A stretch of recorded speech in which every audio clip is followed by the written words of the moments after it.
Антихрист прежде всего пародийный антагонист Христа.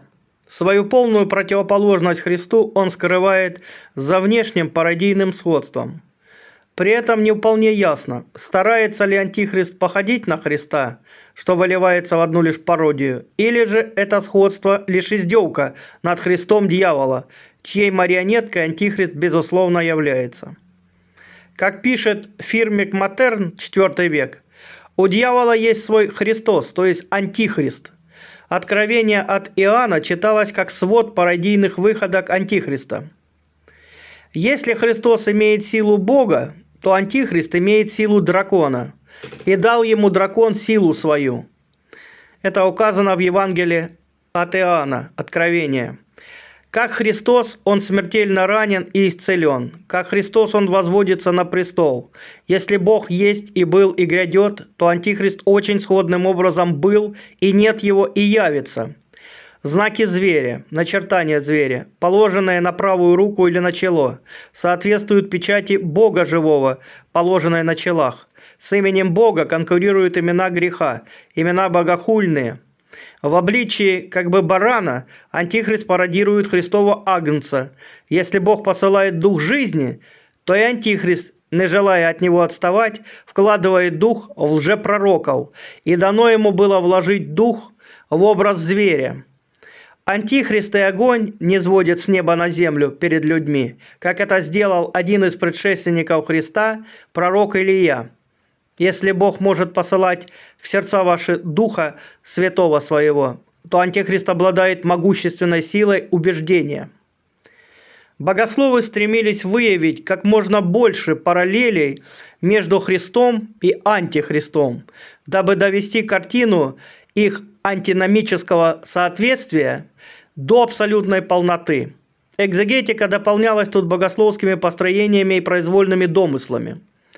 Уже в первом трактате, посвященном Антихристу, у Ипполита Римского нарисована картина полной параллельности Антихриста Христу. Антихрист, как и Христос, есть, хотя и в некой извращенной форме, лев, царь и агнец. Он посылает в мир своих апостолов, собирает рассеянных, дает своим последователям печать. Если Христос человек из колена Иуды, то Антихрист – страшный судья, сын дьявола, из колена Дана. От Дана слышен храп коней его, от громкого ржания жеребцов его дрожит вся земля, и придут и истребят землю, и все, что на ней, город и живущих в нем. Совратитель во всем хочет быть похожим на Сына Божьего. Христос – лев, и лев – Антихрист. Спаситель представлен как агнец, и тот также предстает агнцем, хотя внутри волк. Господь посылает апостолов ко всем народам, и тот повсюду разошлет псевдоапостолов. Спаситель собирает разразненных овец, и тот также собирает народ, который разразнен. Дал Господь верующим свои знаки, и тот даст свои. Явился Спаситель в человеческом обличии, и тот в человеческом обличии придет. Источник Ипполит Римский о Христе и Антихристе. Зачатие Антихриста дьяволом и еврейской девушкой из колена Дана, живущей в Вавилоне, то есть вавилонской блудницей, пародия на зачатие Христа смертной женщиной. Пародийный характер имеет и искушение дьяволом Антихриста. Первый предлагает ему все царства мира, и тот с радостью соглашается. Староанглийская пьеса «Антихрист» из Честерского цикла «Мистерий», 1325 год. Но параллельно с рядом видимых сходств богословами выстраивается и ряд отличий. Фактически за каждым сходством скрывается глубочайшая противоположность. Антихрист – псевдоагнец, но на самом деле волк. Он пастырь, но глупый пастырь. Он именует себя светом, но соотносится с Христом, как тьма со светом, смерть с жизнью. Если явлению Христа предшествовал мир, то рождению Антихриста предваряется резнёй и раздором.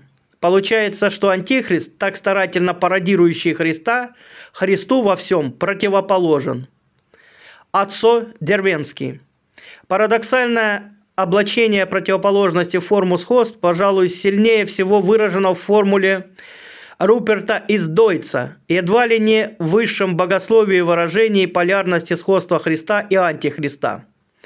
Вот Христос, который пролил свою кровь. Вот Антихрист, который пролил кровь других. Источник Эмерсон.